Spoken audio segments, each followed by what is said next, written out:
Hi guys, I hope you're all doing very well. Before the video, I want to give a shout out to our sponsors, Match Bingo.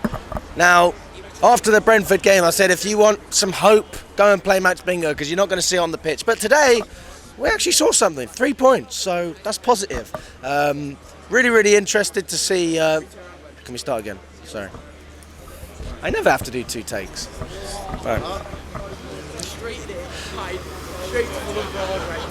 Hi guys, welcome to the video. Before we start, I just want to give a quick shout out to our sponsors, Match Bingo. If you haven't heard of these guys, you should have, okay? It's quite obvious, it's bingo. But instead of playing with numbers, you play with things that happen in a match. Goals, corners, yellow cards, things like that. Scratch out your lines. The more lines you scratch out, the more money you make, okay? Each game is capped at £2, so don't worry if you are worried about putting a little bit too much money in. This is probably a good game, okay? Because you are actually capped, and you'll be helping a charity as well. 35% of the money they make goes to charity, all right? I personally think that if you are a Chelsea fan, you'll probably get more joy out of playing Match Bingo than you will watching the games itself. But today we did win. You're absolutely right. And here we are. But yeah, click the link in the description, guys, before you watch. Download Match Bingo and let me know what you guys think. She knows exactly what we need. Yeah. Sassy at the back. Gallagher in 10. Chelsea gonna win, fuck all. Aww. There you go. All right. We're going to win nothing. Hello everyone from Chelsea Fan TV. My name is Alex. I'm standing outside Stamford Bridge with Nina after a 3-2 win against Newcastle. Nina, I texted you before the game. I asked you if you were coming because I know you just had a little holiday in Prague, so hopefully you enjoyed. And you said, you know what, I don't really want to come. I can't really be bothered, but I'm here anyway. Are you glad you came? I've got so many exams, I've got coursework to do, I've literally just come back, but Chelsea are playing, we've got to be here. 3 points closer to 40, we are at 39, Alex, so we're nearly there. We are nearly there.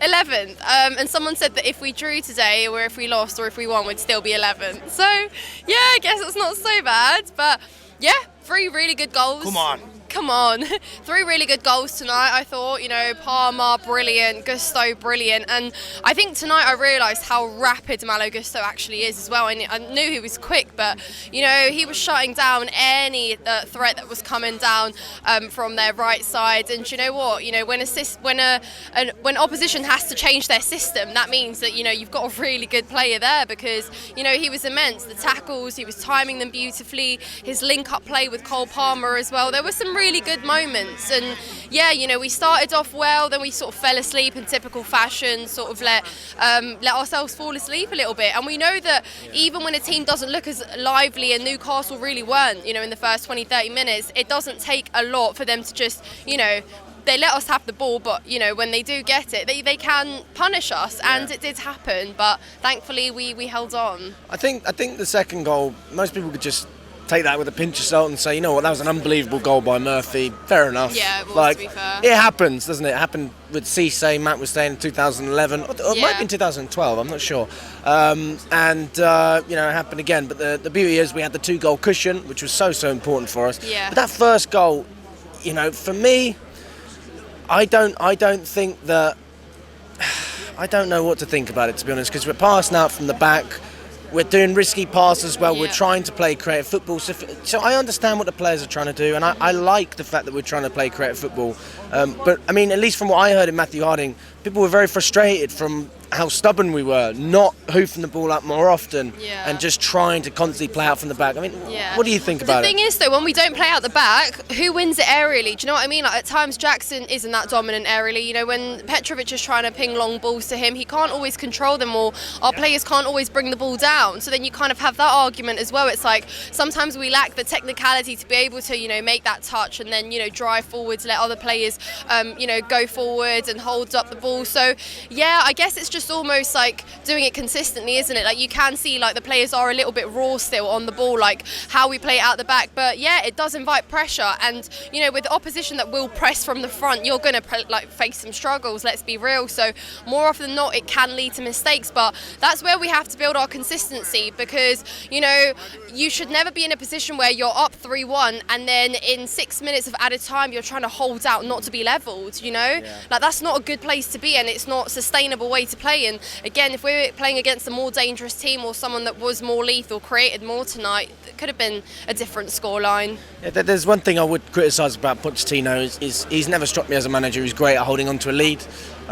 He's good at making competitive teams that play good football under pressure as well.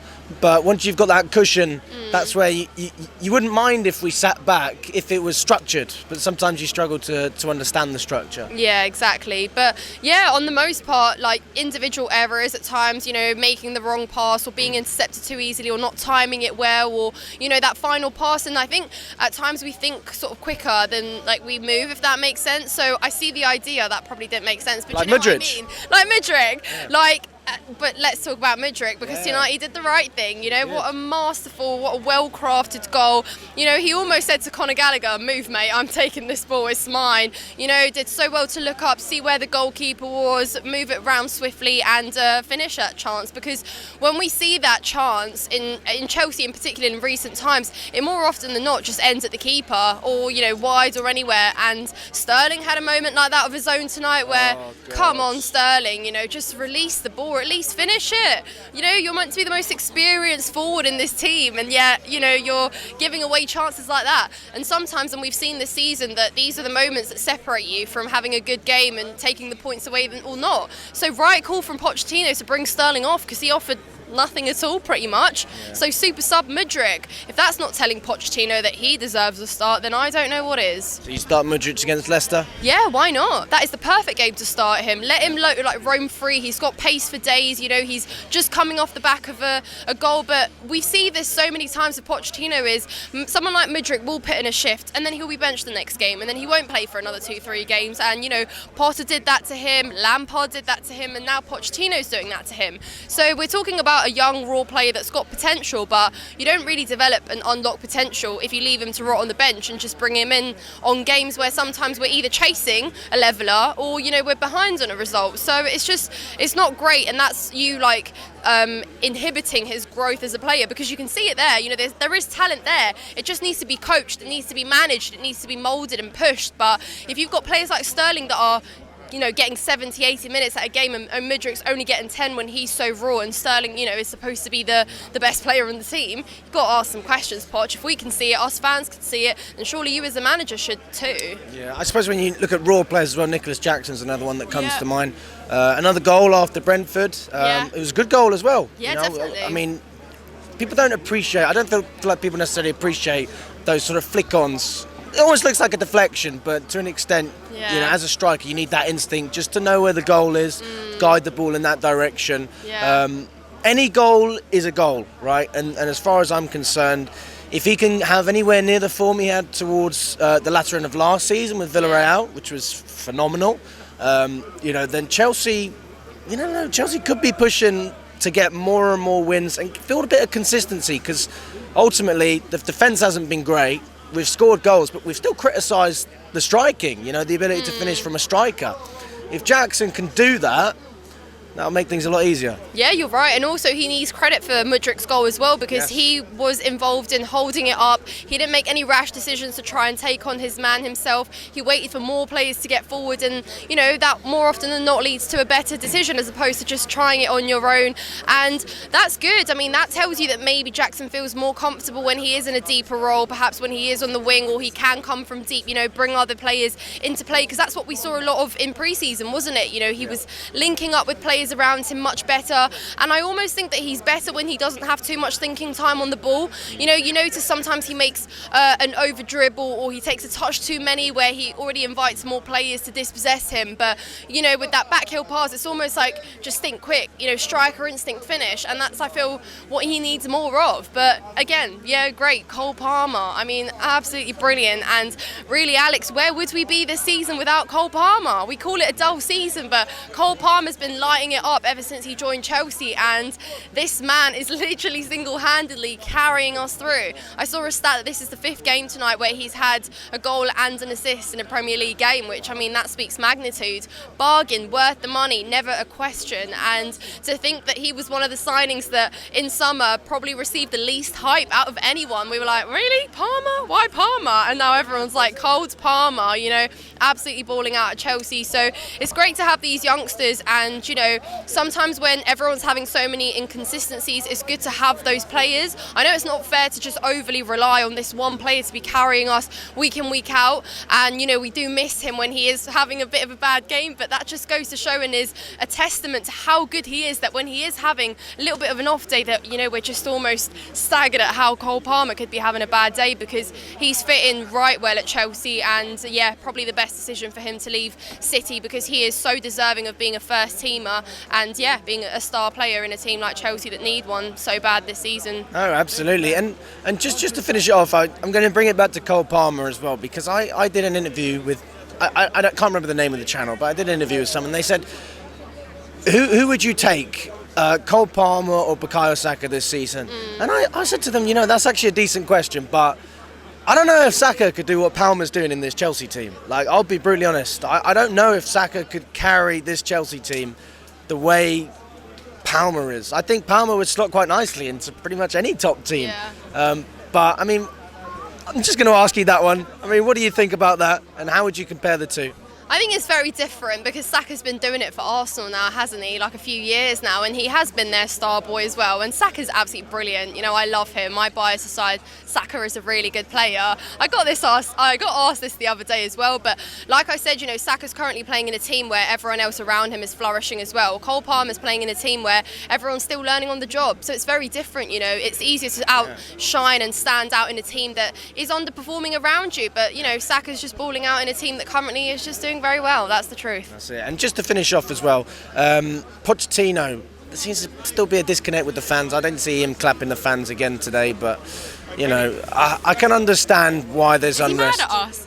Is he mad at us? Is he mad at us? Poch, are you mad at us? Because come on, man, like you need to understand us. And I know that what he came out and said, that Chelsea fans will dislike any manager that comes in after him. I think there is a tad's truth to that, because that's why I didn't really take his words to heart, because it's true. Because any manager that comes in at Chelsea is going to have a tough job. It's just as simple as that. And we, since Thomas Tuchel, have not had a strong affinity with a manager. Lampard's different because he's a club legend, and we will always love him for that. But even as a manager, we didn't build that strong relationship, with him. And it's truth, we love Frankie for what he's done. But since singing, Super Thomas Tuchel, who else have we sung for? And Pochettino's not got that either, and I think the first time that the fans sang Pochettino's name, it was in negativity, and that just goes to show that we won't have that old sort of style where even when we were sacking and changing managers, they still produced and won us trophies, and they still managed to sort of live up to what the club needed them to do. So even if they did leave,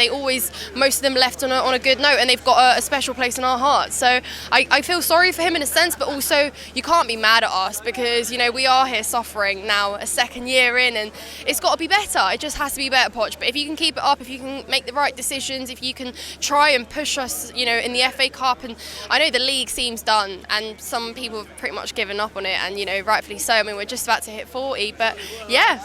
Hello, Steve. There's only one. He's back. How are you? Steve, this Where is you been? Where have I been?